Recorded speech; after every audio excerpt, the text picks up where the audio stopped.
tener en consideración que el resfriado común también se le va a conocer como rinofaringitis aguda.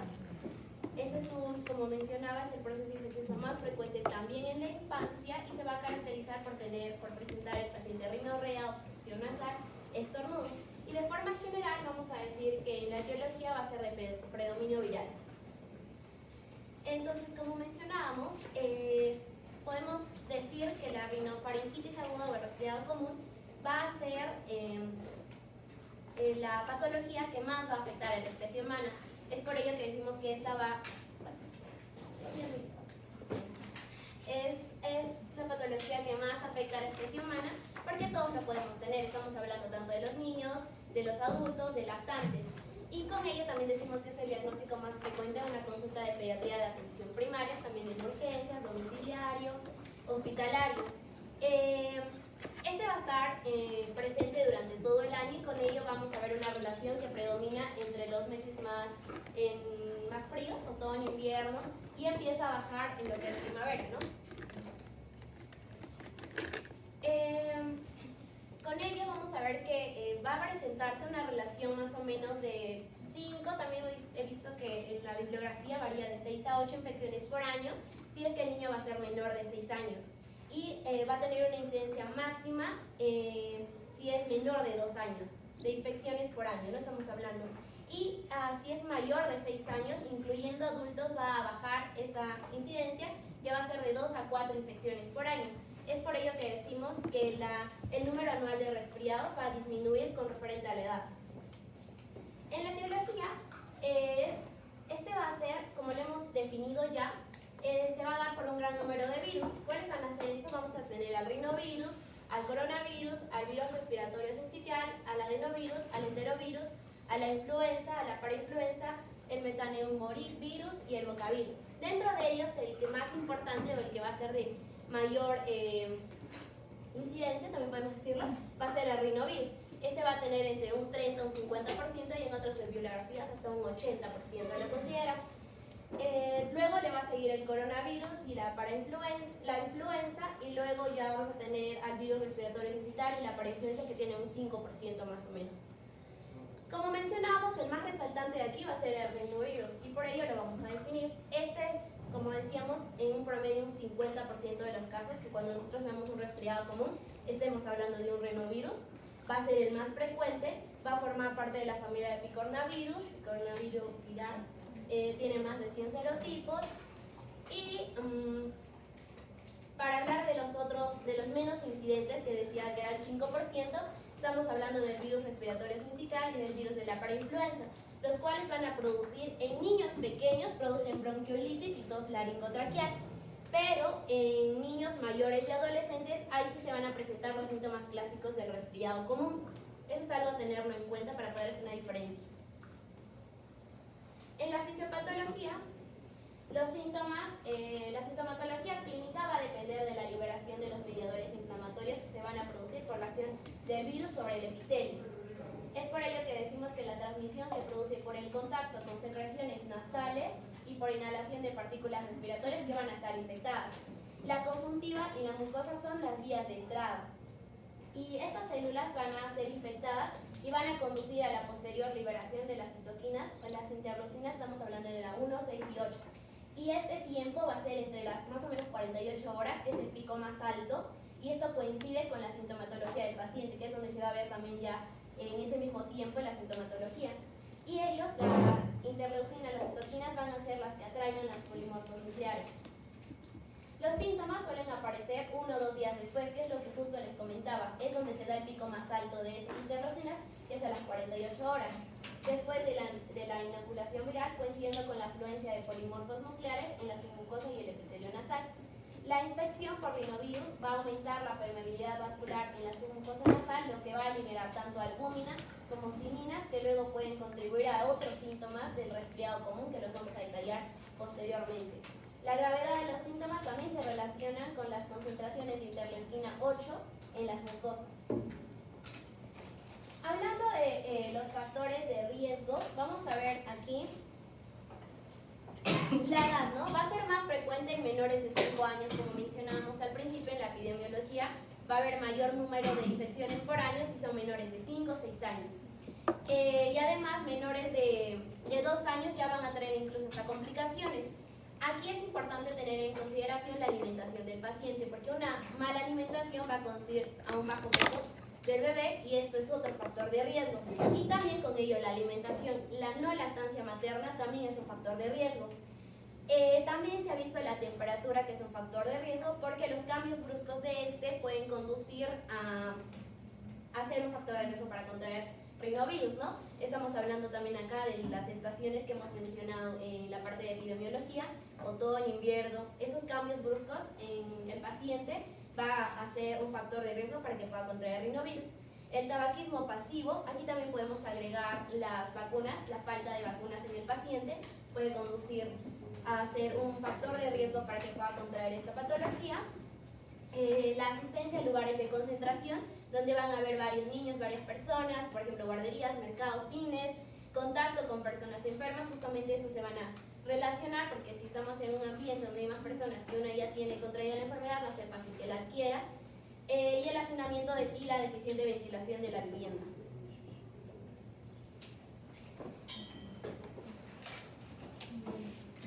Continuando, vamos a hablar sobre las manifestaciones clínicas. Aquí vamos a tener en cuenta la frecuencia y la duración. Como yo le dije a mi compañera, va a ser aproximadamente en los meses de septiembre a abril. Y aquí en estos dos vamos a tener en cuenta dos cosas. En los niños menores a 6 años, la comparación a los niños mayores de 6 años va a ser la duración de los días. ¿Ya? En menores a 6 años va a ser básicamente 14-15 días, y en mayores de 6 años va a ser un aproximado de 5 a 7 días, y en este grupo también se encuentran los adultos. Dentro de los síntomas vamos a tener dolor de garganta, rinorrea, obstrucción nasal, tos, estornudos, lagrimeo y fiebre. Ya. Aquí en este gráfico vamos a ver el porcentaje de frecuencia que va a estar acá y el tiempo que va a estar aquí abajo. Como podemos observar, el pico más alto va a ser la congestión nasal, que sería la parte negra. Esta es básicamente la clínica del resfriado común. Después tenemos a la rinorrea, luego a la tos, pero en la parte de la tos, que es la parte anaranjada, vamos a ver que la tos va a ser el que le va a acompañar al resfrío, y va a ir básicamente hasta el final. Luego vamos a tener a los estornudos, a la fiebre y a los roncantes. Esto es muy importante sobre los roncantes, ya que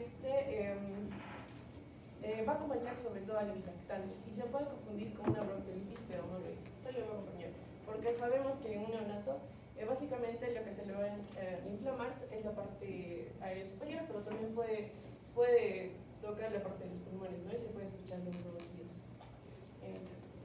Bueno, los signos y síntomas van a incluir, en este estudio que se hizo, incluyó tos, estornudo, fiebre, congestión, secreción ácida y dolor de cabeza. En cuanto al diagnóstico, vamos a ver, como ya lo dije, hace 5-14 días, básicamente 2 semanas, en menores a 6 o mayores a 6 varían, ¿no? Y los signos y síntomas son los mismos: rinorrea, tos, fiebre, meningofagia, y otros síntomas que se pueden presentar son el malestar general, la disminución del apetito, la cefalea y la irritabilidad. En cuanto al diagnóstico diferencial, va a incluir otras causas como la rinitis o la tos. Como dije, la tos va a ser el que va a acompañar temporalmente a la gripe. Dentro de esto tenemos lo que es la rinitis alérgica, la estacional o la vasomotora. Esta no va a presentar fiebre, pero sí tos, y va a responder a antihistamínicos y corticoides. Luego tenemos lo que es la rinitis persistente del recién nacido, que es la obstrucción nasal, y esta va a ser permanente. La rinitis neutrofílica va a ser un resfriado que no va a mejorar en 10 días y va a haber una sobreinfección bacteriana. En la influencia, esta es una aparición abrupta, la fiebre va a ser mayor a 39 grados, va a presentar dolor de cabeza, mialgia, malestar general, tos, dolor de garganta y rinitis. Después la hipertrofia de vegetaciones adenoideas, ¿no? Que se va a presentar como una obstrucción nasal permanente. Y tenemos que tener en cuenta la diferencia entre gripe y resfriado. La gripe va a tener inflamación de 18-36 y el resfriado dentro de 48-72 horas. Sus síntomas son de la gripe es fiebre, dolor de cabeza, dolores musculares, tos y sensación de cansancio, ¿no? En el resfriado va a presentar irritación ocular, congestión nasal y abundante secreción. También tenemos 5 causas más que van a acompañar como diagnóstico diferencial y van a ser la sinusitis bacteriana aguda, que esta se va a diferenciar por la persistencia y el aumento de la gravedad o el empeoramiento de los síntomas. También puede ser a causa de un cuerpo extraño, ¿no? Que va a obstruir la vía nasal y puede ser permanente, la rinorrea purulenta, semiviolenta, porque infecta con en cuanto a la influencia, va a haber la aparición abrupta de la fiebre, que va a ser mayor a 39. Básicamente, si nos damos cuenta, los signos y síntomas se van a repetir, pero con leve diferencia. En la faringitis o amigdalitis bacteriana, bueno, aquí va a influir lo que es la faringoamigdalitis, estreptocócica del grupo A, y no se compone de síntomas nasales. Y la bronquitis, ¿no? Que va a ser la presencia de tos crónica, que va a durar, va a ser mayor a 4 semanas, con un sonido húmedo. En cuanto a la prevención y el tratamiento,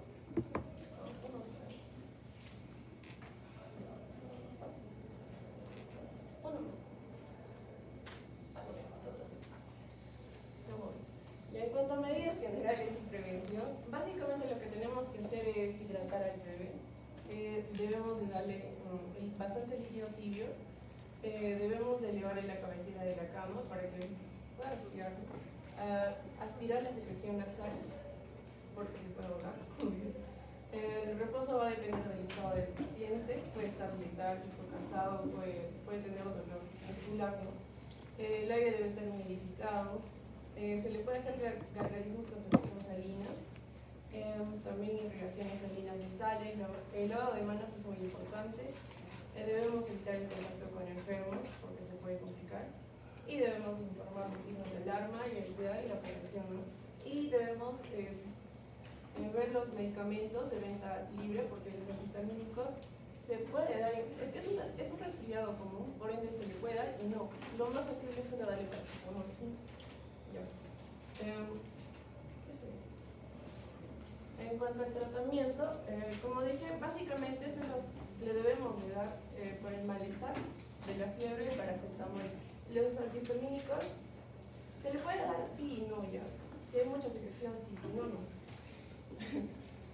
Bueno, con el malestar debido a la fiebre tenemos el paracetamol a niños mayores de 3 meses, el ibuprofeno también.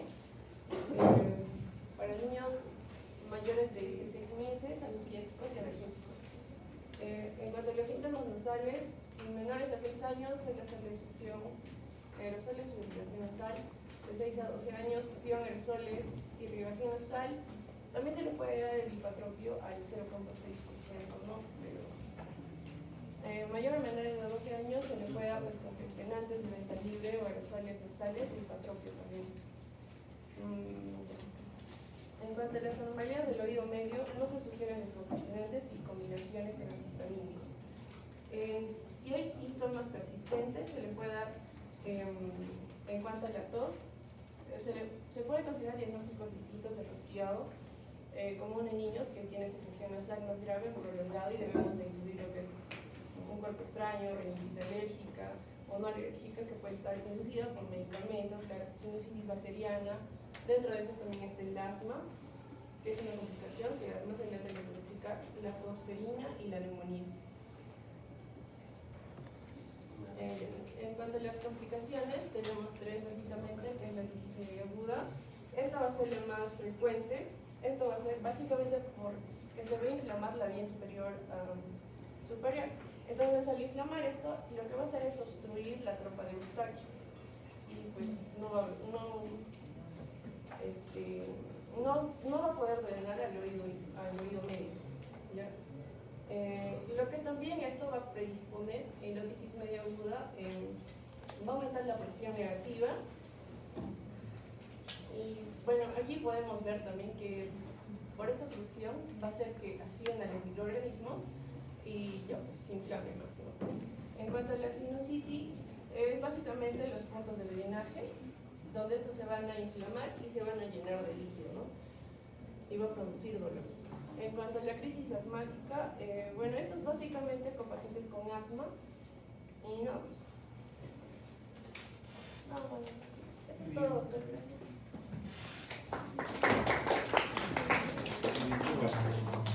¿No ha visto esto, Nicole?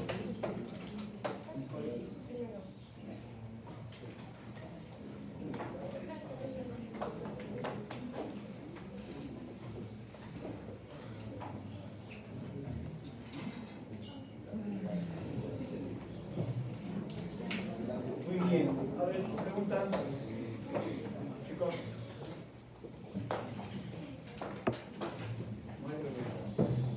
A ver, Amaru, ¿qué virus respiratorios conoces? Generalmente, doctor, la salud está asociada al rinovirus, coronavirus, que van a ser los principales agentes causales de patología en la parte pediátrica. Pues esos virus que ustedes han visto ahora los van a repetir cuando veamos bronquial, solo que en otro orden. ¿Ya? El rinovirus ya no estará en la cabeza. A la cabeza estará el virus inicial respiratorio. Ustedes tienen que conocer esos nombres. ¿Por qué? Porque cuando nos preguntan ¿qué es viral? Sí, pues viral, pero ¿qué virus, no? O sea, tienen que saber qué virus, en este caso, qué virus respiratorios son los que causan un resfriado común. ¿Ya? Porque esos mismos virus se van a repetir cuando veamos bronquiolitis. No todos, por supuesto, ¿no es cierto? Pero ustedes tienen que saber qué virus respiratorios son. Dentro de los virus, por ejemplo, del resfriado común, también hay enterovirus. Pero esos enterovirus no van a estar metidos en la bronquiolitis o no van a estar metidos en una neumonía viral. ¿Ya? Pero tienen que conocerlos. ¿Está todavía acá la exposición? No, Ese es otro grupo. ¿Y el de resfriado común ya no se... ¿En qué otro lado? En descarga. ahí está. ¿Ese es?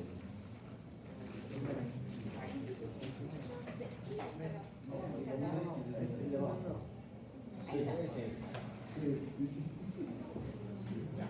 Otra cosa, cuando ustedes les explican a los papás, tienen que hacerles entender que sus niños se van a enfermar más veces en el año. ¿Ya? A diferencia de niños más grandes o de los adultos, tienen que explicarles que se van a enfermar más veces en el año y que esos cuadros van a durar más tiempo. ¿Por qué? Porque a veces el papá piensa que está enfermo pues 4 meses, pero en realidad si uno hace bien la anamnesis no está enfermo 4 meses, no está enfermo unos días, después ha estado 1 o 2 semanas sano y se volvió a contagiar, ¿no?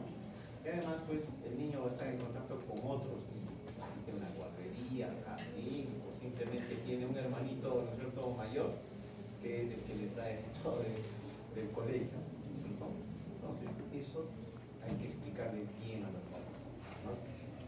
Ellos tienen que entender esa situación, ¿no? Entonces, los virus, fíjense acá.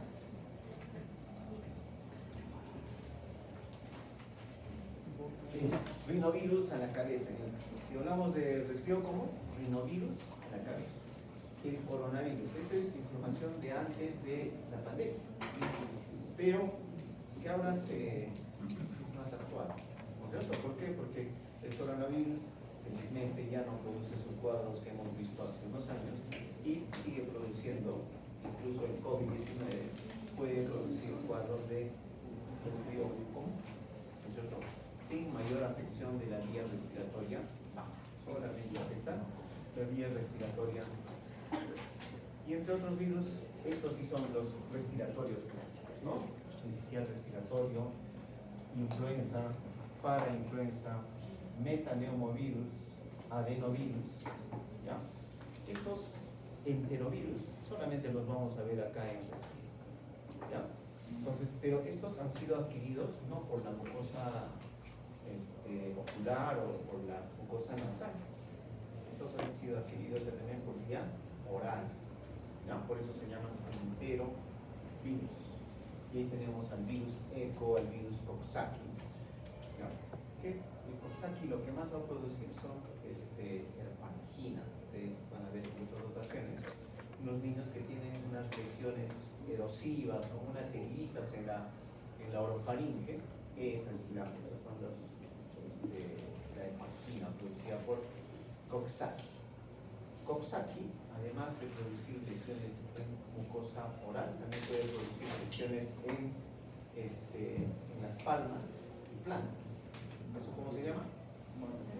Mano, pie, boca.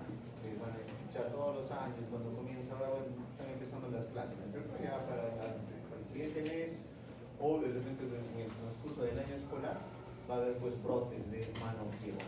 Eso también las noticias como una enfermedad nueva, no tiene nada de nuevo, ¿no? Es una enfermedad más. Entonces es el terror de los jardines, de las cunas. Entonces estos virus tienen que conocerlos. Antes pensábamos que el rinovirus exclusivamente producía resfrío común. Como ustedes van a ver mañana, la bronquiolitis también puede ser producida por rinovirus. ¿Ya? Y eso es algo que se ha reconocido, que se ha demostrado hace pocos años. ¿Ya? Entonces nosotros vamos a ver estos virus respiratorios en cuadros de resfriado común. Sí.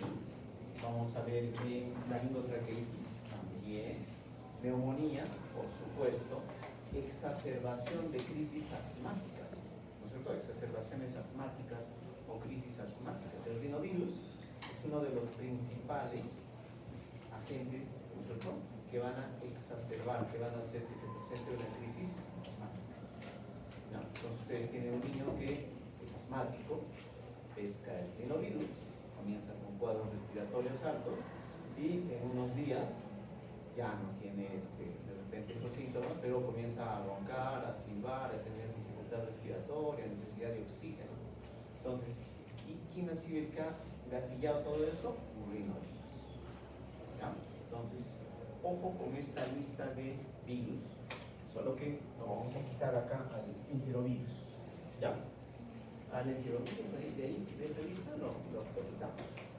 Pero van a estar involucrados, ya visto, en resfrío, en laringotraqueitis, en neumonía, en exacerbación de crisis asmáticas, en neumonías virales, en bronquiolitis, o sea, toda esa patología, todas esas enfermedades respiratorias en niños, ¿no es cierto? Como principales agentes etiológicos vamos a tener a esta lista de, como les digo, en órdenes distintos, pero ahí van a estar. ¿No? Tanto así que hay set virales. Hay un set viral, o sea, un kit viral, digamos, para infecciones respiratorias. Que, por ejemplo, si yo quiero investigar neumonía o bronquiolitis, van a incluir virus incisional respiratorio, adenovirus, influenza, parainfluenza, metaneumovirus en algunos casos, como es un virus relativamente nuevo, por los años 2000 más o menos, y rinovirus hace más de 10 años que ha sido reconocido como también productor de neumonías y de bronquiolitis, pues todavía no está metido en ese set, ¿no? Entonces, lo que clásicamente están en ese set están virus incisional respiratorio, adenovirus, influenza y parainfluenza. Con el tiempo ya entrará metaneumovirus, que es importante, y rinovirus. ¿Ok? Muy bien. ¿Qué más? Creo que nada más. En cuanto al manejo, bueno, ya sabemos que el manejo es sintomático y más bien tenemos que tener por toda una lista de medicamentos que no se deben utilizar. Antihistamínicos, descongestionantes, mucolíticos, expectorantes, antitusígenos, por supuesto corticoides, salvo tenemos John Cruz, ¿no? Y antibióticos. Entonces, toda esa lista de medicamentos no se deben utilizar en un resfrío común. ¿Okay? Ahora, ¿por qué no hay vacuna para el resfrío? Porque son un montón de virus y porque el mismo rinovirus tiene, pues, han visto un montón de serotipos. Entonces, hacer una vacuna para que me cura todos esos serotipos, difícil. Y una vacuna peor, que me cura todos estos virus, casi imposible. ¿Ya? Entonces, ahí tenemos limitaciones. Muy bien, grupo 2.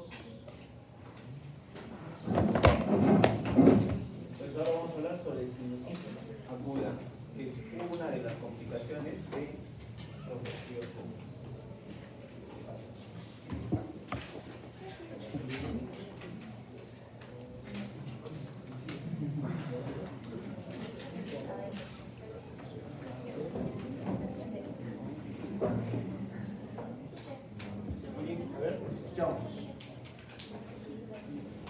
Doctor, compañeros, en esta oportunidad vamos a hablar sobre lo que sería la sinusitis en pediatría.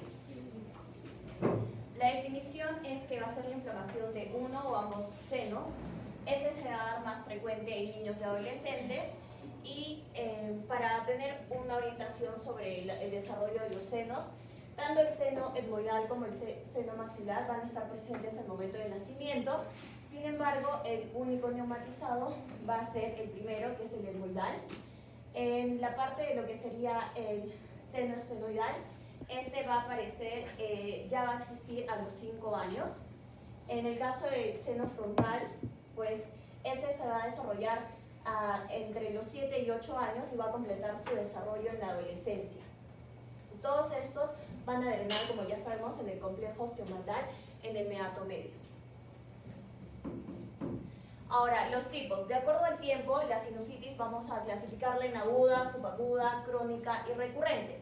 La aguda va a ser aquellos síntomas que tengan menos de 4 semanas o duren menos de 4 semanas. El subagudo va a ser síntomas que duren entre 4 a 12 semanas. El crónico va a ser síntomas que estén o perduren más de 12 semanas. Y el recurrente vamos a considerarlo como 4 episodios en menos de 4 semanas con resolución completa de síntomas entre episodios. La clasificación de acuerdo a la gente, pues vamos a tener la sinusitis vírica, que esta es una complicación del resfriado común. La sinusitis bacteriana, cerca del 0.5 al 2% de las infecciones de las vías respiratorias superiores llegan a complicarse y desarrollar una sinusitis bacteriana. Y la sinusitis micótica, que es muy infrecuente en las personas que son inmunocompetentes, ¿no? Más da en los niños que estén inmunocomprometidos. En la etiología, pues como les había explicado, la sinusitis bacteriana aguda se va a dar por los siguientes patógenos. El Streptococcus pneumoniae, que va a ser uno de los principales, cerca del 30% de los casos. El Haemophilus influenzae, el Mozzarella catarrhalis, cerca del 10% de estos casos. Y otros patógenos en esta lista son el Staphylococcus aureus, Streptococcus y Anaerobius. Solo para mencionarlo, en la sinusitis crónica vamos a tener a lo que sería también el Haemophilus influenzae, el Streptococcus alfa y beta hemolíticos, la Mozzarella catarrhalis y lo que sería el Streptococcus pneumoniae, ¿no? Y algunos Staphylococcus coagulasa negativos. 25% de lo que sería de las cepas del Streptococcus pneumoniae va a ser resistente a lo que serían penicilinas.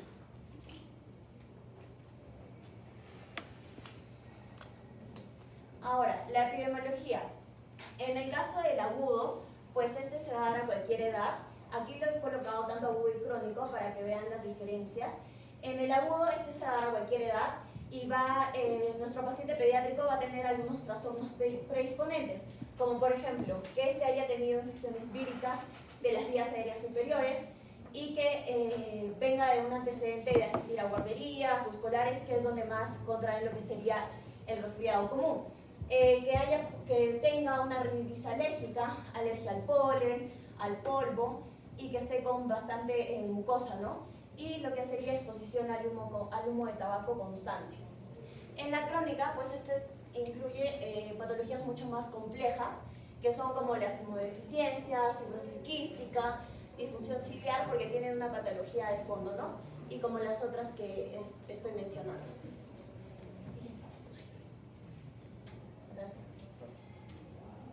Ya. En la patogenia, ¿qué es lo que ocurre en una sinusitis bacteriana aguda? Todo va a empezar porque el niño va a cursar, o nuestro paciente pediátrico, con una infección respiratoria superior. Podría ser un resfriado común en el 68% de los casos. Entonces, se dice que al momento de estornudar se genera la presión necesaria para que tanto las bacterias de la nasofaringe pues entren a la parte de los senos y que lo normal es que se eliminen con rapidez. Pero ¿qué pasa? Estos van a generar lo que sería edema e inflamación en la parte de los senos, lo cual va a bloquear el drenaje mucoso que debería de tener los senos, como les había explicado al inicio, y por lo tanto también se va a producir una alteración en la depuración mucociliar de bacterias. Entonces no van a poder excretar este patógeno. Y esto se va a formar y va a dar las condiciones favorables de crecimiento para que se dé la proliferación de bacterias. Entonces es así como se produce la sinusitis. Y al momento de nosotros realizar la evaluación, que podríamos solicitar una resonancia magnética, lo que vamos a apreciar va a ser engrosamiento, edema, inflamación de la mucosa por el patógeno dentro de los senos, ¿no? Ahora, en las manifestaciones clínicas, estos pacientes pediátricos pues no van a decirnos tengo congestión nasal, sino que van a notar o van a referir de que tienen bastante fluido o moco dentro de la nariz, lo cual nos podría dar una congestión nasal porque no pueden respirar o respiran por una fosa o por la otra, puede ser unilateral o bilateral. Pueden tener rinorrea purulenta, unilateral o bilateral, pueden tener cuadros de fiebre, tos, cefalea, dolor y plenitud facial. Tanto los niños no suelen referir lo que sería cefalea ni dolor facial. Este se da en adolescentes. Ahora, otros síntomas menos frecuentes de estos pacientes es que pueden cursar con halitosis, con hiposmia, con edema periorbitario, ¿no? Porque se va a desarrollar unos pliegues acá abajo, unos pliegues, no sé si han visto en los casos de las personas que cursan con sinusitis, acá desarrollan un par de pliegues abajo de la órbita, molestias en dientes maxilar, y se va a dar un dolor a la presión que se agudiza al inclinarse hacia adelante, ¿no? Ahora, existen actualmente criterios convencionales para poder diagnosticar la sinusitis sobre la base de la presencia de al menos 2 síntomas mayores o un síntoma mayor y más de 2 menores. En los síntomas mayores vamos a ver, 1, secreción nasal anterior purulenta, podemos observar también secreción nasal posterior purulenta o coloreada, congestión o obstrucción nasal, congestión o represión facial, dolor o presión facial, hiposmia o anosmia, y en lo que sería fiebre, pero solo en el caso de la sinusitis aguda. Y en los síntomas menores, pues podemos observar cefalea, dolor, presión o represión en el oído, halitosis, dolor dental, tos, fiebre, presente en la sinusitis subaguda o crónica, y astenia. El cuadro clínico de estos pacientes es que van a tener congestión nasal recurrente, que no va a calmar pues con el tratamiento de primera línea, ¿no? Y que va a tener muchos episodios durante el año. Ahora, algunos hallazgos que podemos al momento de nosotros realizar exploración física a estos pacientes es que podemos hallar ligera eritema con tumefacción de la mucosa nasal, rinorrea purulenta, y que al momento en que nosotros presionemos pues la ubicación de los senos de manera externa, pues va a generar dolor, ¿no? Se va a dar en el caso de los adolescentes. Ahora, es muy difícil diferenciar entre un resfrío común y una sinusitis aguda, pero existen patrones indicativos que nos podrían dar como que un índice para poder nosotros diagnosticar una sinusitis aguda. Por ejemplo, como les decía, ¿no? La persistencia de la congestión nasal, que este paciente tenga bastante rinorrea, que presente tos diurna por más de 10 días sin mejoría, síntomas intensos con temperatura mayor de 39 grados centígrados, de que tengan una secreción nasal purulenta durante 3 días o más y que pues, los síntomas se empeoren con los días. Esto lo mencionaba porque una vez podemos sospechar, por ejemplo, de un resfrío común, pero si nosotros tratamos con de primera línea y no cesa, pues ya tendríamos que estar sospechando de una sinusitis.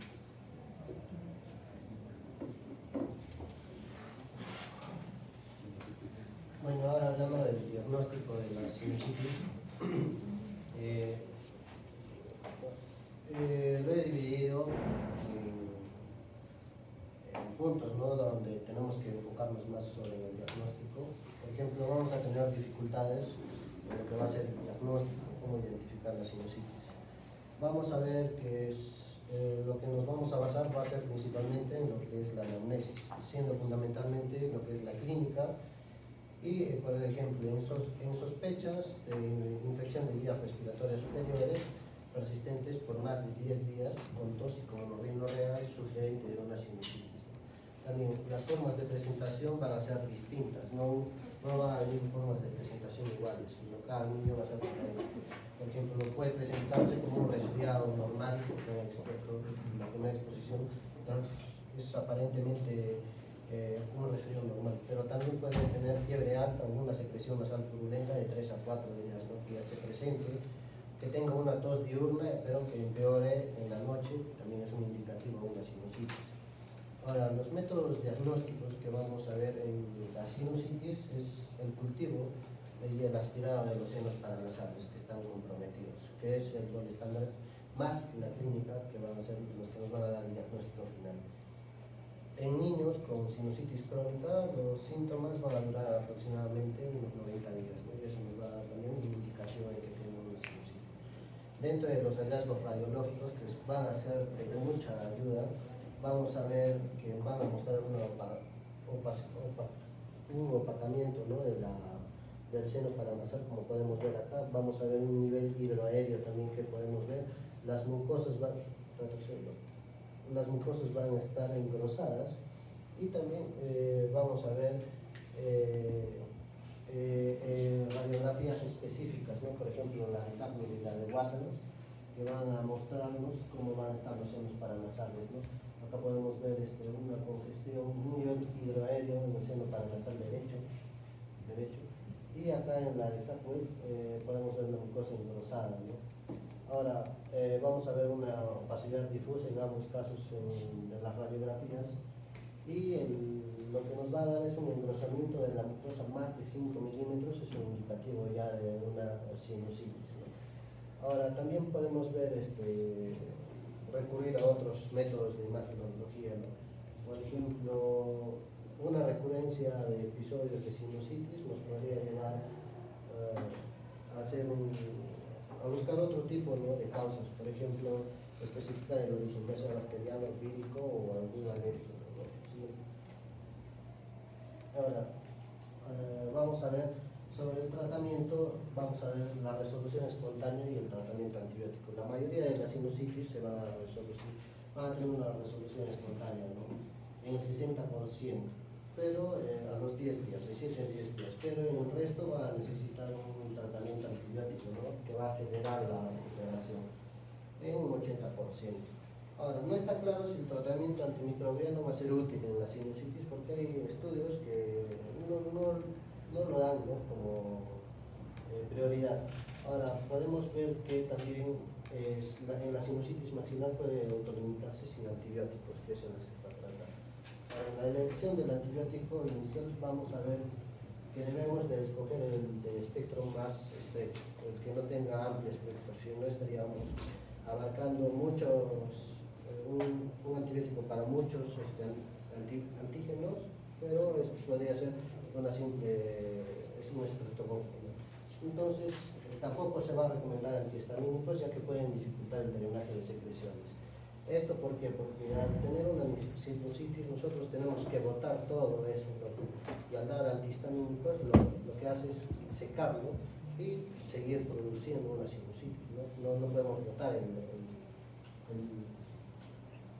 agente. Ahora, un estudio comparativo que fue por Juan y colaboradores muestra una mejoría clínica al tercer día de tratamiento con antibióticos de un 83% versus un 51% con placebo. ¿Qué quiere decir esto? Que al dar tratamiento con antibióticos hay una mejoría de más del 80% en los pacientes. Ahora, ¿cómo vamos a iniciar el tratamiento? Lo primero es una amoxicilina de 45 miligramos kilogramo por día, dividido en dosis iguales, ¿no?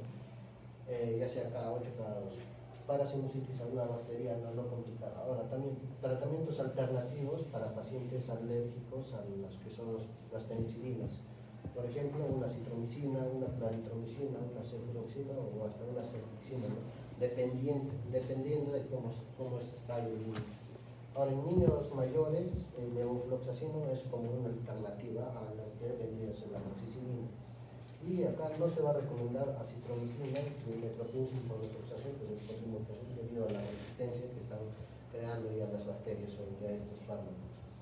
Y el tratamiento inicial recomendado se sugiere individualizar. Cada paciente es diferente, pero generalmente es de 7 a 10 días con amoxicilina, se inicia.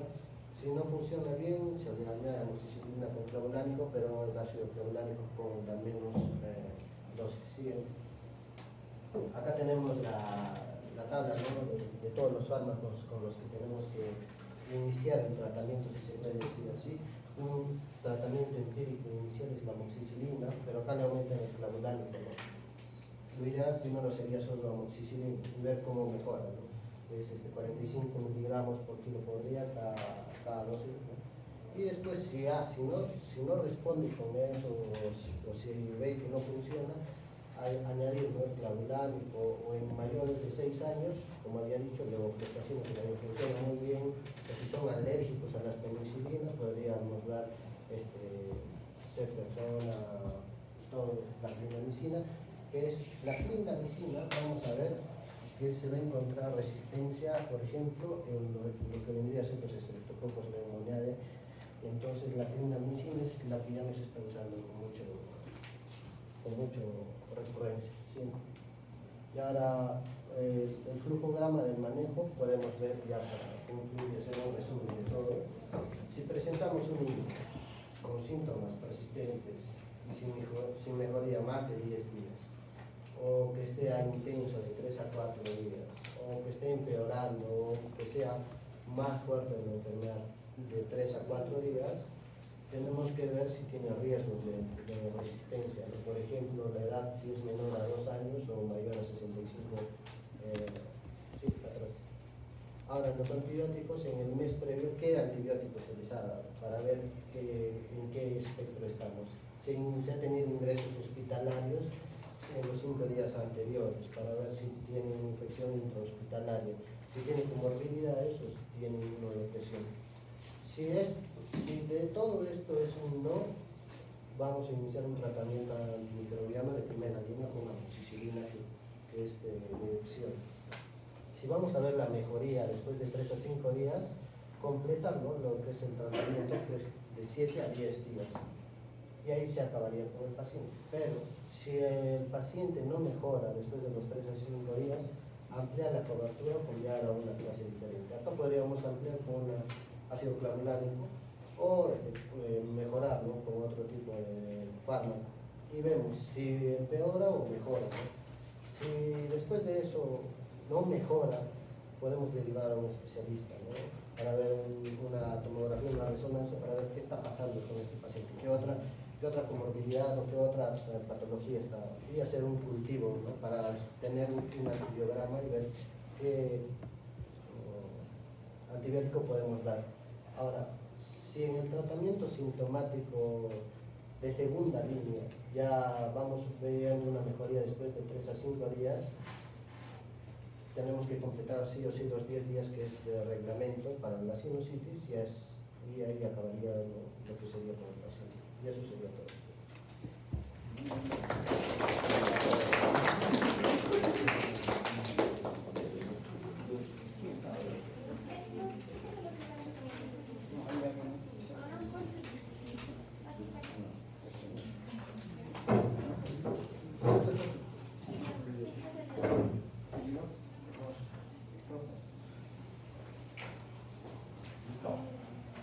A ver, sobre sinusitis.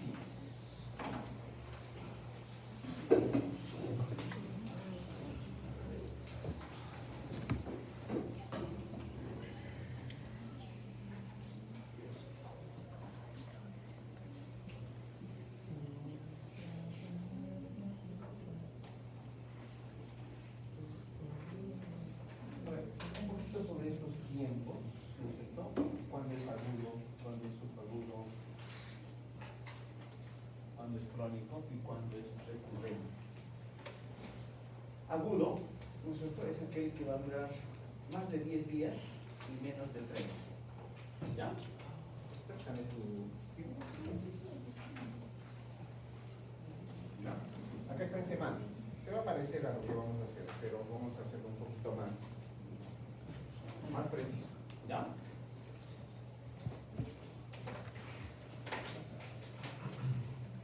Bien.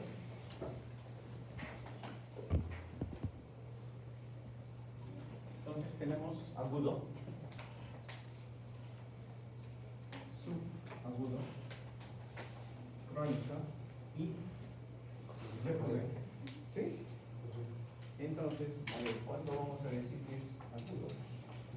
Cuando tiene más de 10 días. Si tiene menos de 10 días, no es agudo. ¿Ya? O sea, si tengo un paciente que empezó con resfriado común y esos síntomas duran más de 10 días, yo tengo que sospechar que se trate de una sinusitis. ¿Ok? Eso tenganlo muy claro. ¿Ya?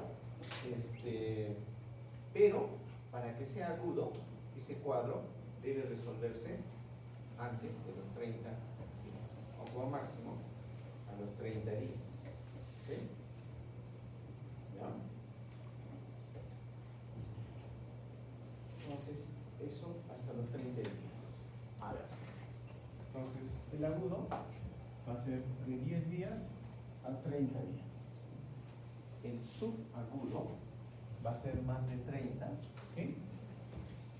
Pero menos de 90. ¿Sí? Que son esas 12 semanas. ¿Ok? Y crónico, ¿cuánto creen que va a durar? Más de 90 días, más de 12 semanas o más de 3 meses. ¿Dónde está, qué se llama? Algo menos precisa la definición es del recurrente. Cuando se dice que una sinusitis es recurrente. Una sinusitis va a ser recurrente, fíjense en el tiempo y con el número de episodios. ¿Ok?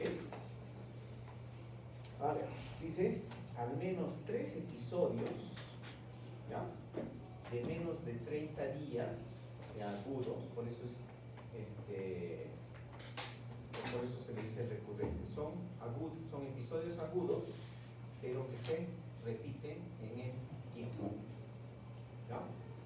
Y entonces dice, al menos 3 episodios de menos de 30 días de duración, separados por intervalos de más de 10 días, ¿ya? De más de 10 días sin síntomas, en un periodo de 6 meses, o 4 episodios iguales en un año. ¿Ya? O sea, vamos a decir que el recurrente son más de 3 episodios, ¿no es cierto? Se supone menores de 90 días en 6 meses, o más de 4 episodios en 12 meses o un año. ¿Ok? ¿Ya? Entonces, esa sería la definición de sinusitis recurrente. ¿Ya? Acuérdense siempre que la sinusitis aguda va a ser aquella que va a durar entre más de 10 días a menos de 90 días. No, menos de 30 días. Menos de 30 días. Entonces, si esos episodios se repiten con intervalos de 10 días o más, donde no ha habido síntomas, ¿no es cierto? Si en 6 meses tenemos 3 cuadros o más, ¿no es cierto? O tenemos 4 cuadros o más en un año, entonces estaríamos frente a una sinusitis recurrente. ¿Ya? La otra cosa que tienen que saber es cómo hacemos pues el diagnóstico, ¿no? Cuando sospechamos que estamos frente a una sinusitis, ¿no? Y son 3 cosas que nos han repetido acá, y no sé si lo han advertido. 1, la persistencia de los síntomas. 2, la gravedad de los síntomas. Y 3, el empeoramiento. ¿Qué quiere decir eso? ¿Ya? Entonces tenemos la persistencia, la gravedad o severidad y La el empeoramiento. Entonces, si los síntomas duran más de 10 días, ¿cuáles son los síntomas de la sinusitis? 1, 2, rinorrea y obstrucción nasal. Pueden haber más, ¿no es cierto? Pero estos tres tienen que estar. ¿Estamos? Entonces, si yo tengo un paciente que ha empezado con un resfrío y después, en los días siguientes, presenta tos, presenta rinorrea, presenta obstrucción nasal, que podría ser de un resfrío, ¿no es cierto? Ya, pero en este caso, si esto persiste más de 10 días, ¿sí? Si tiene más de 10 días, estoy pensando que tengo que descartar una sinusitis. La severidad, si hay fiebre, ¿sí? Si hay fiebre, o si hay rinorrea maloliente, ¿no es cierto?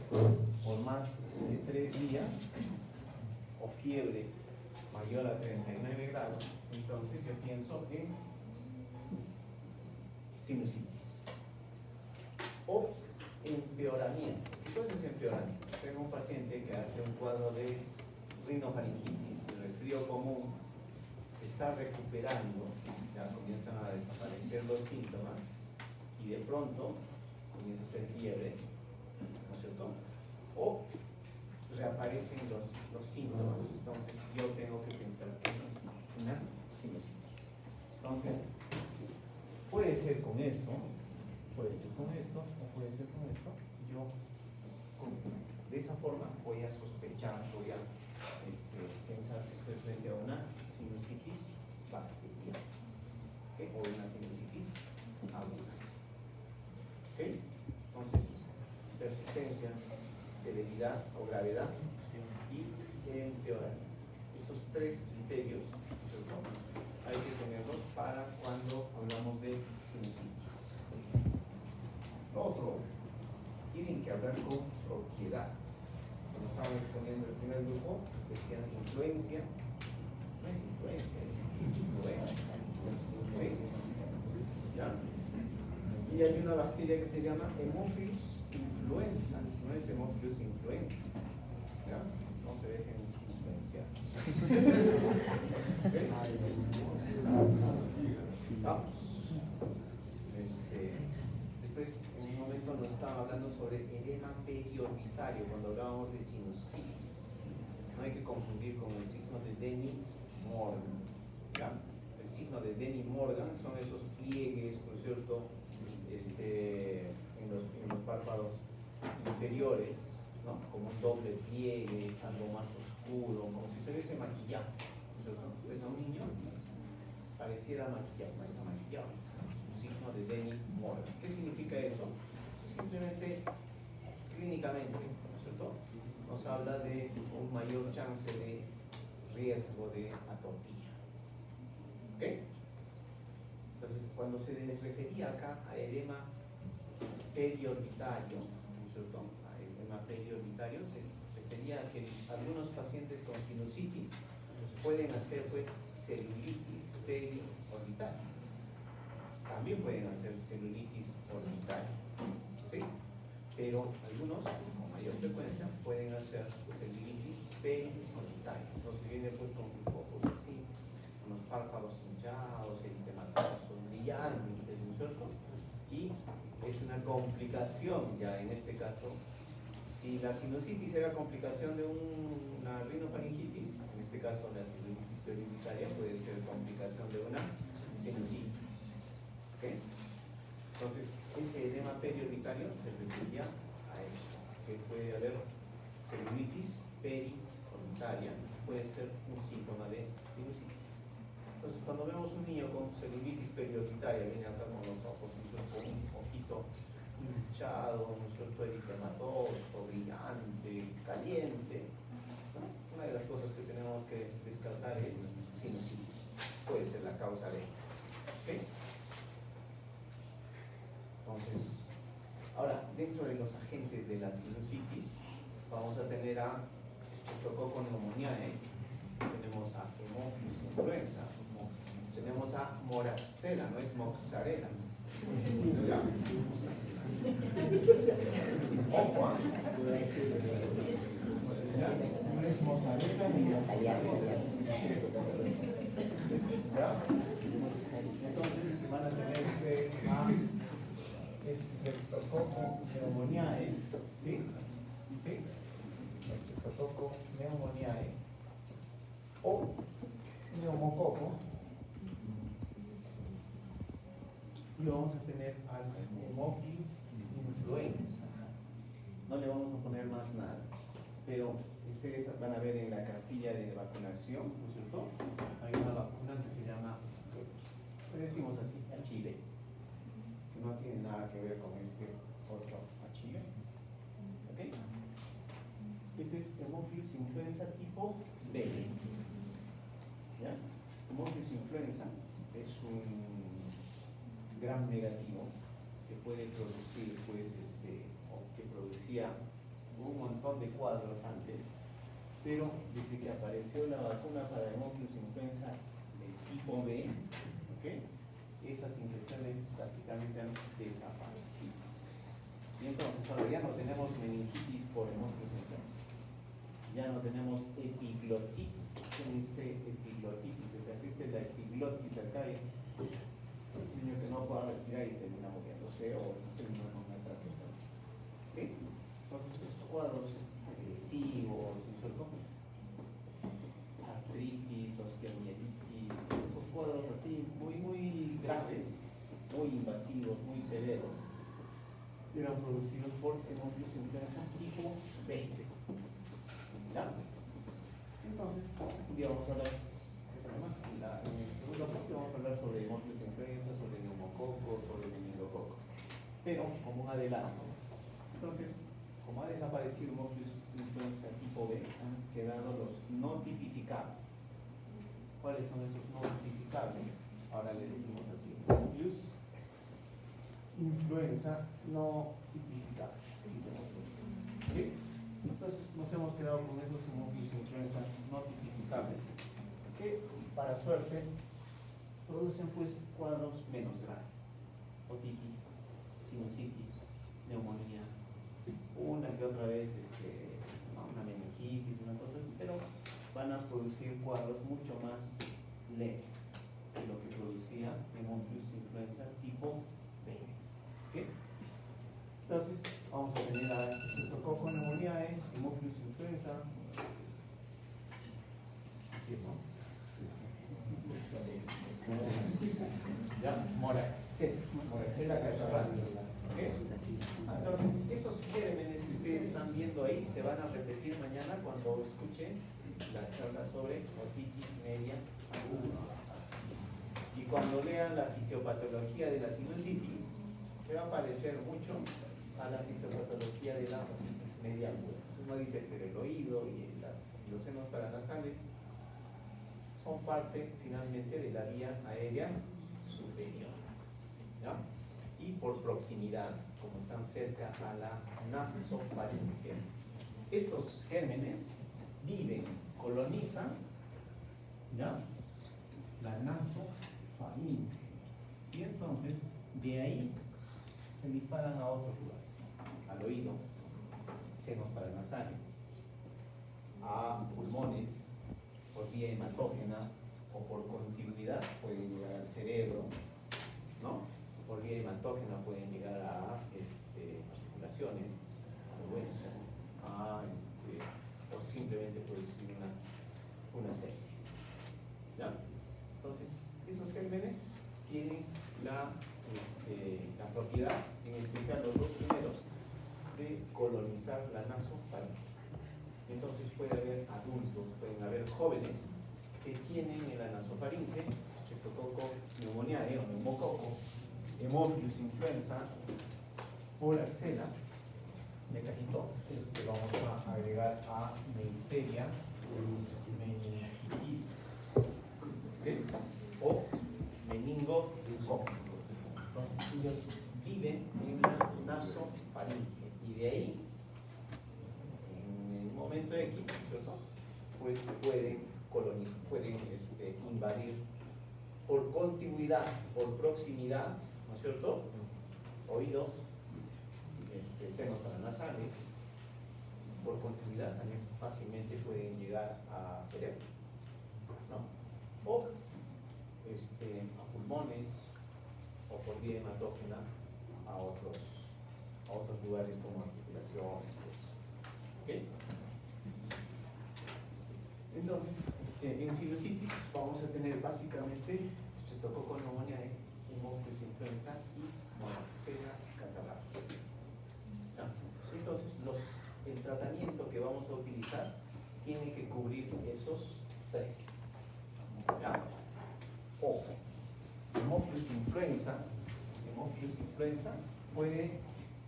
es productor de galactamasas. ¿Ya? Uno. ¿Ya? Moraxella, una característica de moraxella es que se puede autolimitar. ¿Ya?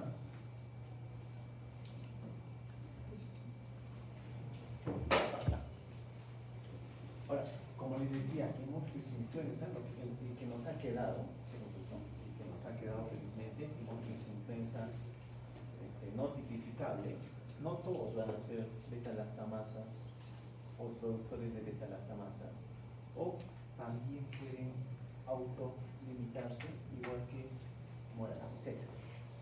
Por eso, en la sinusitis se acepta, uno, no darle tratamiento, como primera instancia, no damos tratamiento y lo observamos y en 3 días lo volvemos a chequear y vemos cómo está. La otra opción es darle solamente amoxi a dosis bajas, digamos a 45, vamos a poner amoxi a 45 miligramos kilo día. La otra opción es darle amoxi a 90 por kilo, 80 por kilo. Otra opción va a ser amoxi clavulánico a 45 en base a amoxi siempre lo vamos a dosificar en base a amoxicilina, y otra amoxi con clavulánico, ¿no es cierto?, a 90 por kilo. Si yo empiezo con cualquiera de estos y lo sé justificar, estoy bien. O sea, el hecho es que ustedes sepan justificar, ¿ya? O sea, no hay una sola receta. Yo le he dado acá porque he considerado que el niño nunca ha usado antibióticos, tiene sus vacunas completas, ¿sí? Tiene sus vacunas completas y yo me he arriesgado y le he dado este cambio. Para nuestra realidad, por ejemplo, ¿no es cierto?, casi siempre comenzamos con amoxi a dosis altas. Y como opción, nos pasamos acá. Amoxi, si en 3 días veo que no hay respuesta, pues pasamos a amoxi clavulánico. Entonces, todas esas opciones son válidas. Va a depender de dónde están, en qué tipo de paciente están viendo. ¿Ya? Hay lugares en los que podemos darnos el lujo, ¿no es cierto?, de darle dosis bajas de medicamentos y no usar mezcla aláctica. A ver, chicas, ¿escuchamos? ¿Quieren conversar a ver? Entonces, podemos tener todas esas opciones, ¿ya? Le podemos dar a un niño amoxicilina a dosis bajas, ¿ya? Evitar el uso de clavulánico, ¿ya?, por todo lo que implica. Considerando que es, digamos, un lugar en el que se utiliza muy poco antibiótico. Imagínense un lugar, un país nórdico, ¿no? Pues para que convencerlo al papá de que va a usar antibióticos. Acá hay que convencerlo de no usar. ¿Verdad? De verdad. De verdad. ¿Perdón? No, por eso, hay que ver, ¿no? O sea, en una zona rural, por ejemplo, donde casi de repente no se usa antibióticos, yo le podría dar una dosis bajita de amoxicilina y va a ir bien, sin clavulánico, ¿ya? Pero si estoy con un paciente que la mamá cada vez que, ¿no es cierto?, que estornuda le da amoxicilina, pues de repente vamos a fracasar.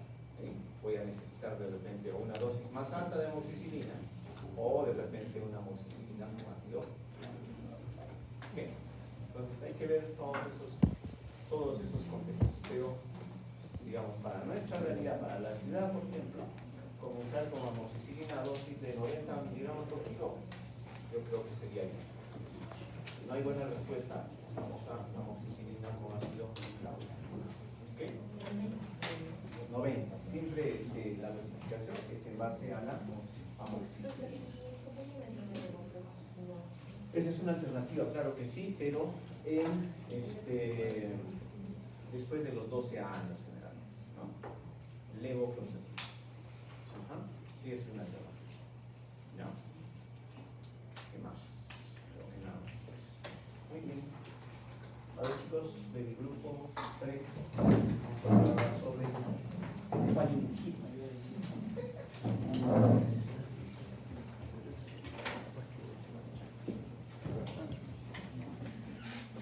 Ahora que vamos a hablar sobre faringitis, pues vamos a hablar sobre faringitis y faringoamigdalitis. Y en lo que van a presentar nuestros compañeros va a ser a ver cuándo es viral y cuándo es bacteriano, que es una de nuestras mayores disyuntivas, no solamente en este tema, sino en otros temas. Adelante chicos. Buenas tardes, doctor, compañeros todos. En esta oportunidad vamos a hablar acerca del tema de faringitis aguda, que se define como un proceso agudo febril con inflamación de las mucosas del área faringoamigdalar, en el cual podemos observar o puede presentar eritemas, edemas, exudados, úlceras o vesículas.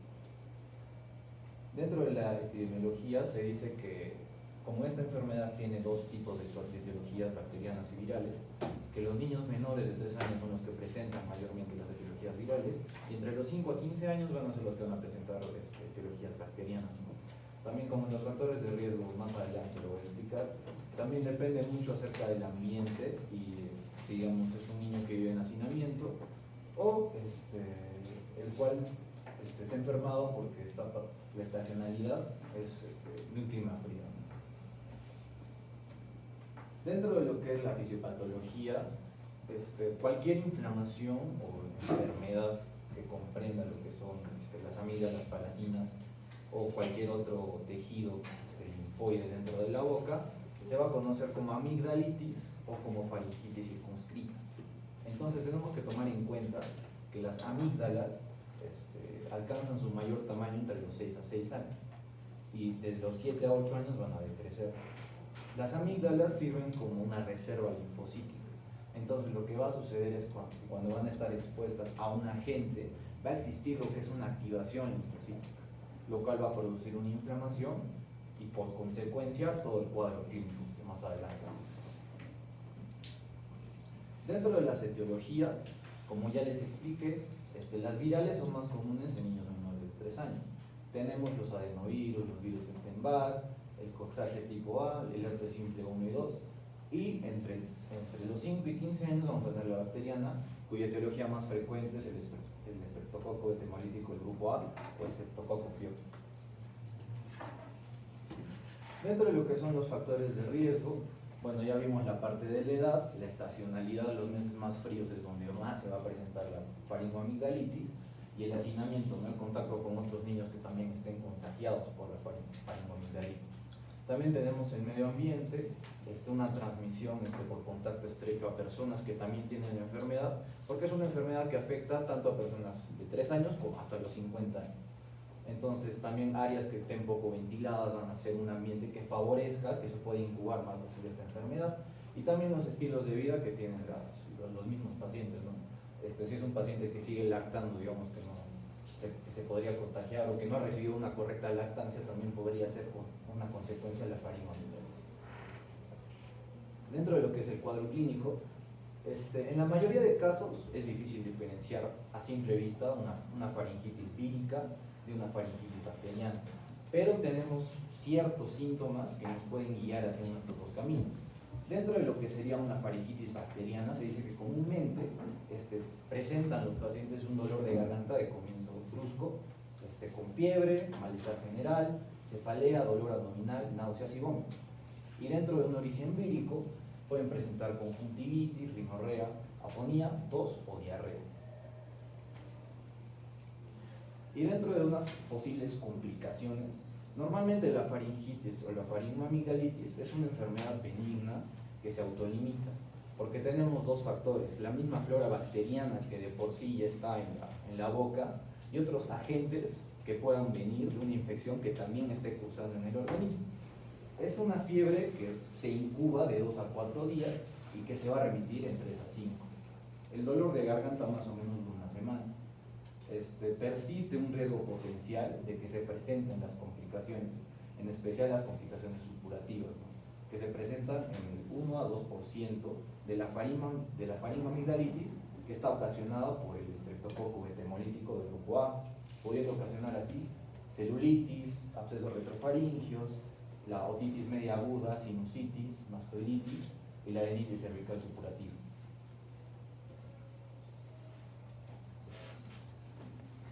Bien, una vez visto la clínica, ahora vamos a tratar el diagnóstico.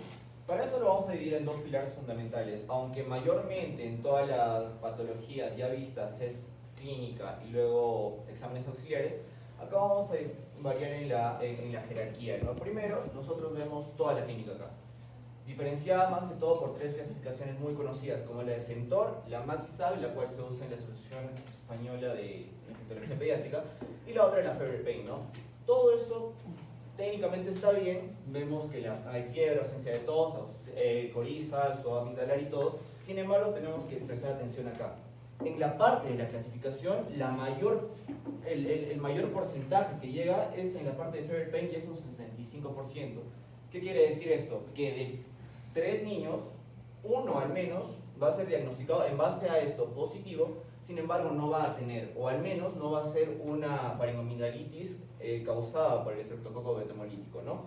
Entonces, ¿qué es lo que pasa acá? De todos estos, hay estudios que revelan que de un 25% de casos de algunos profesionales que dijeron que sí es una faringoamigdalitis están equivocados. Entonces nos vamos a guiar o nos vamos a sustentar con una prueba más. Antes que nada, vemos que es de la más común, ¿no? El criterio de Centor modificado, lo cual ya resume todo lo que dijo mi compañero, más o le incluye la edad. ¿Por qué la edad de 3 a 14 años? Porque en esta edad hay un porcentaje, según la etiología, de un 20 a un 40% de los pacientes, los cuales se van a cursar con faringoamigdalitis, ¿no? Ya de 2 a 3 años es de un 5 a 10% y menores a esto solo va a alcanzar un 7%. Entonces, ¿para qué nos ayuda esto? Para determinar aquellos pacientes con mayor probabilidad de infección por estreptococo del grupo A, lo cual ya se mencionó. Entonces, vemos que de 0 a 1 no se realiza, de 2 a 3 se hacen estudios microbiológicos, los cuales vamos a hablar posteriormente, y de 4 a 5 ya se debe iniciar tratamiento antibiótico de 1. Siguiente, por favor. Bien, ahora, dentro de los exámenes auxiliares, los cuales hemos dicho que es de suma ayuda, vamos a tener primero el cultivo sudado faríngeo. ¿A quiénes se les da? No a todos. Primero, la edad, crucial. Mayores de 3 años con evidencia de faringitis aguda, la clínica que ya mencionó mi compañero y vimos en las clasificaciones, y ausencia de signos y síntomas de infecciones virales, ¿no? O el Centor mayor a 3. Y por último, los niños con síntomas de faringitis estreptocócica y exposición a otras personas con la patología. Bien sabemos que esta patología se contagia por contacto directo por secreciones o más que todo por familiares cercanos, ¿no? Entonces, este es el gold estándar, lo cual nos va a dar una sensibilidad del 90 a un 95% y una especificidad del 99%, mucho más considerable que la clínica. Siguiente, por favor. Ahora, a todos no se les va a hacer el cultivo del exudado de una. Primero tenemos que empezar con pasos. El algoritmo lo voy a detallar. Primero se hace una prueba de detección de antígenos, ¿no? Lo cual nos permite la extracción e identificación del carbohidrato de la pared celular del estreptococo betemolítico. Ahora, las muestras se hacen en base a un escobillado. La sensibilidad sí tiene una especificidad del 95%, pero primero se empieza esto en base a la clínica, ¿no? Ahora también hay otro, como es el valor de determinación de anticuerpos, los cuales manifiestan algunos eventos, ya sean actuales, como también si estos ya pasaron. ¿Para qué nos sirve? Para confirmar infecciones previas en aquellos pacientes que ya se sospecha de fiebre reumática y o glomerulonefritis postestreptocócica, ¿no? Los cuales ya son complicaciones. Bien, ahora, el tratamiento. Tenemos que saber muy bien si es que el tratamiento va a ser dado en base a una infección vírica, o sea, sintomatológica, o solo a una estreptocócica, ¿no? Para esto también tenemos algunos criterios.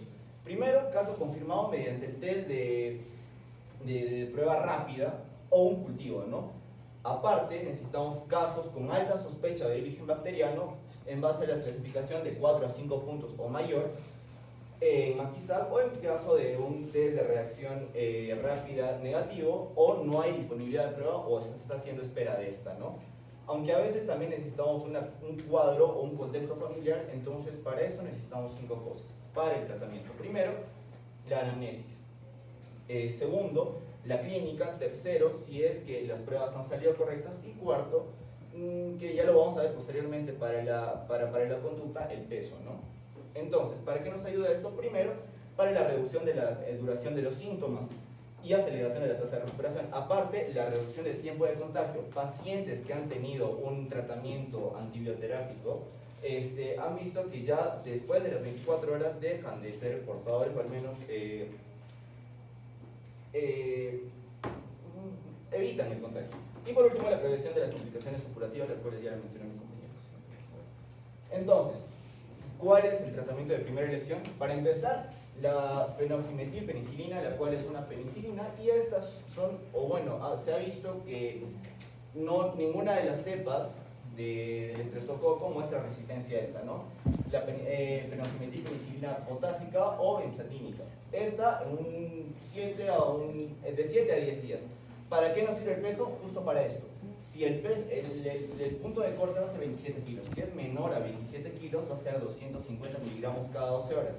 Si es mayor, le doblamos, 500 miligramos cada 12 horas. Ahora, si nosotros no tenemos esto en nuestro centro de salud, podemos tener como primera alternativa la amoxicilina, la cual se ha usado mucho estos días. Durante 7 a 10 días en una dosis de 40 a 50 miligramos de día cada 12 o 24 horas. Ya hablábamos de la dosis máxima, entonces podemos tener una máxima de 500 miligramos cada 12 o 1 gramo cada 24 horas. Ahora, ¿qué pasa si no tenemos esta? En caso que el paciente, como hemos visto en la clínica, no tolere vía oral, nosotros podemos tener un inyectable por intramuscular en una sola dosis de penicilina G benzatínica. ¿Por qué no se usa esto? Porque es muy doloroso para el niño, ¿no? Tenemos el punto de corte, si es menor a 27 kilos es 600.000 y si es mayor a 27 kilos 1.200.000 unidades.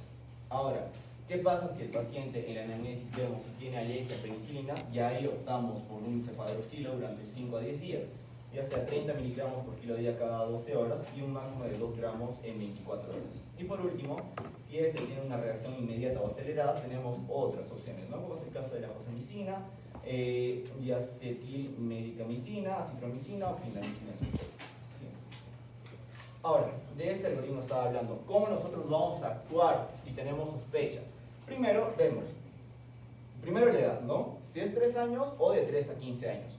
Si es de 3 años y vemos una clínica de Streptococcus escarlatina en base a la clasificación y todo, si es sí, empezamos con el test. Lo mismo acá, si vemos que es mayor a 3 años y ya tenemos algunos test y todo, o perdón, tenemos la clasificación o sospechas de estos positivos, empezamos con el test. Si en estos no es no antibiótico y seguimiento. ¿Por qué? Porque esto va a desaparecer en un lapso de 7 a 10 días, ¿no? Como lo hemos mencionado. Ahora, si estos test salen positivos, de inmediato empezamos con los antibióticos. Primero, para evitar el contagio y segundo, para calmar la sintomatología y así dejar al niño más tranquilo, ¿no? Si estos salen negativos, lo mismo, no antibióticos y seguimos. Ahora, tenemos en base a las clasificaciones también, si en base al test sale positivo, también podríamos tener el cultivo, ¿no? Después de esto. Y si sale positivo, también antibióticos, y si no, suspendemos los antibióticos. Cabe recalcar que hay algunos cursos más cortos de antibioterapia, los cuales han demostrado resultados comparables, incluidos en el tiempo de desaparición de la fiebre y la odinofagia, ¿no? Lo cual es el malestar a nivel de la garganta. ¿Sí? Es todo. Gracias.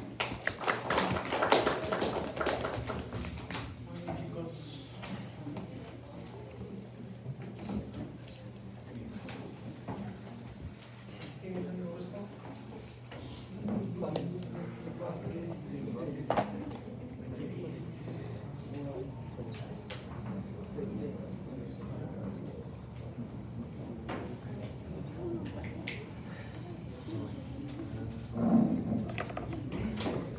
Muy bien.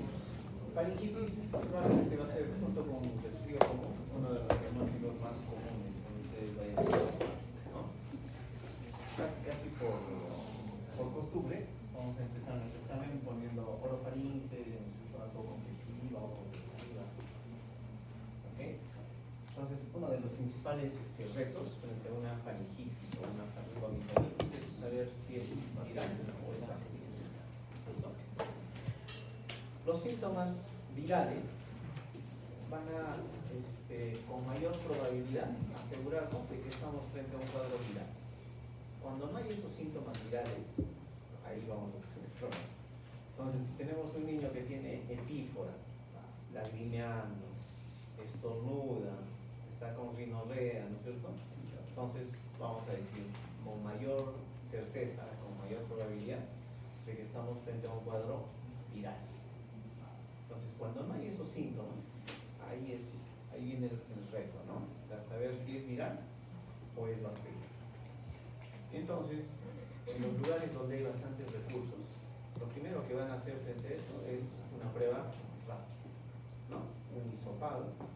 En unos minutos sabemos si estamos frente a un cuadro, ¿no es cierto?, viral o bacteriano, con mayor certeza, ¿no?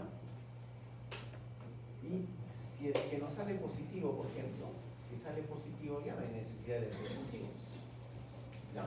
Si sale positivo, ya casi estamos frente a un cuadro bacteriano y no hay necesidad de hacer cultivos, ¿no? Si es que nos sale negativo y yo todavía sigo pensando que es bacteriano, bueno, lo mando a cultivo, ¿no? Otra condición, por ejemplo, en los niños pequeños, cuando tienen un hermano mayor. ¿Por qué ese hermano mayor, ¿cierto?, por el contacto directo y frecuente puede contagiar?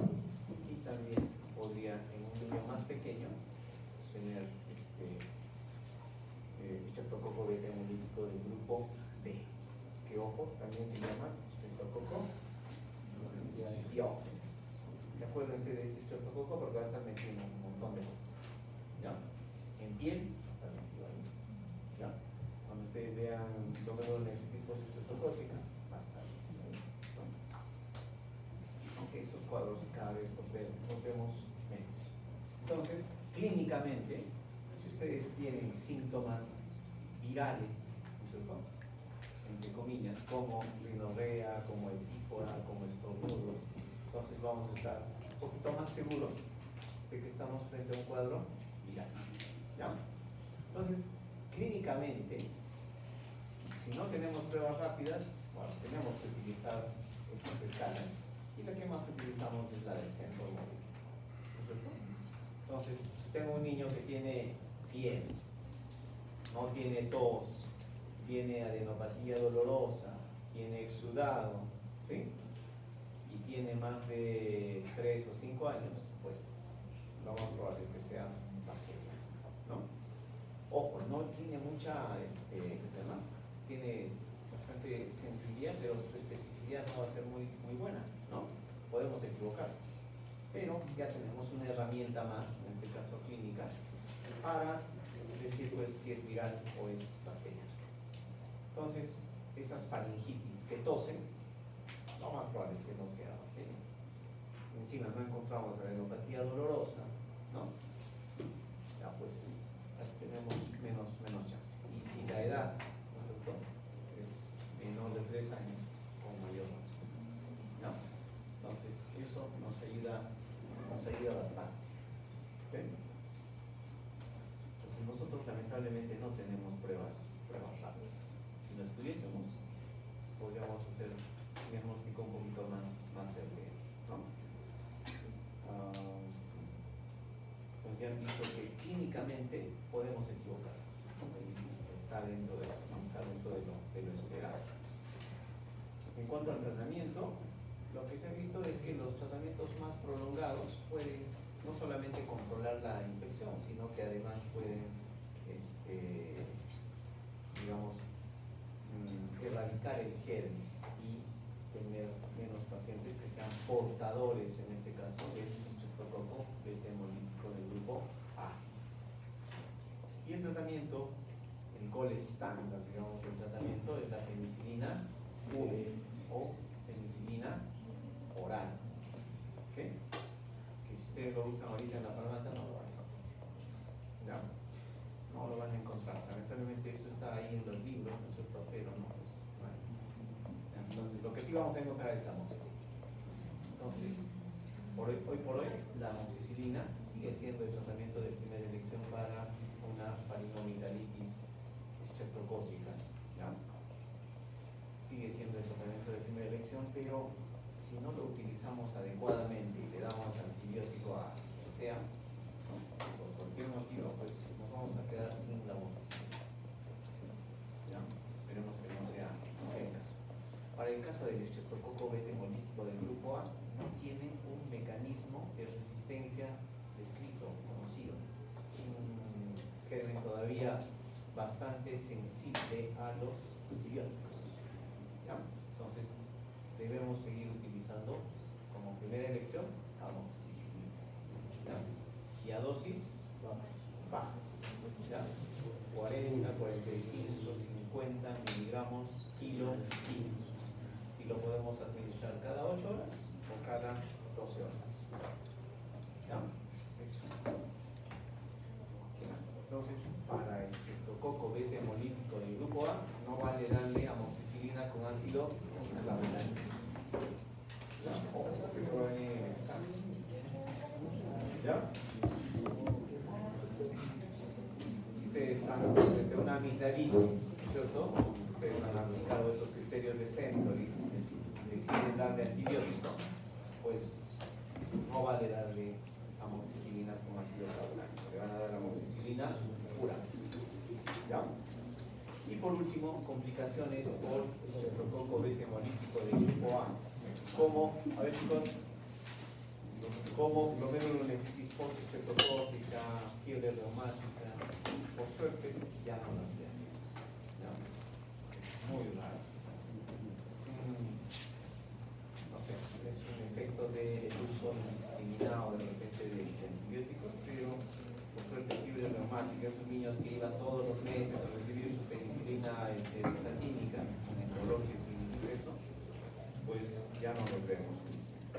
¿Okay? Muy bien chicos, con eso terminamos por el día. Nos vemos mañana.